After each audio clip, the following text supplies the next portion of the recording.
சென்னை தரமணியில் இருந்து சிறுசேரி வழியாக மாமல்லபுரத்திற்கு 45 கிலோமீட்டர் தொலைவுக்கு உயர்மட்ட சாலை அமைக்கப்படும் என்று முதலமைச்சர் ஜெயலலிதா தெரிவித்துள்ளார். சட்டப்பேரவையில் விதி எண் 110 கீழ் அறிக்கை வாசித்த முதலமைச்சர் இதனை தெரிவித்துள்ளார். பாடி திருநின்றவூர் சாலை 168 கோடி ரூபாய் செலவில் 6 வழி சாலையாக அகலப்படுத்தப்படும் என்று அவர் கூறியுள்ளார். இதேபோல திருவள்ளூர் மாவட்டம் தண்டலம் முதல் தக்கோலம் வரை 4 வழி சாலை அமைக்கப்படும் என அவர் தெரிவித்துள்ளார்.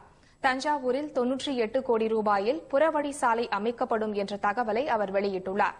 பல்வேறு மாவட்டங்களில் 131 ஆற்று பாலங்கள் 300 கோடி ரூபாயிலும் 11 மாவட்டங்களில் 18 ரயில்வே மேம்பாலங்கள் 948 கோடி ரூபாயிலும் அமைக்கப்படும் என்று முதலமைச்சர் தெரிவித்துள்ளார்.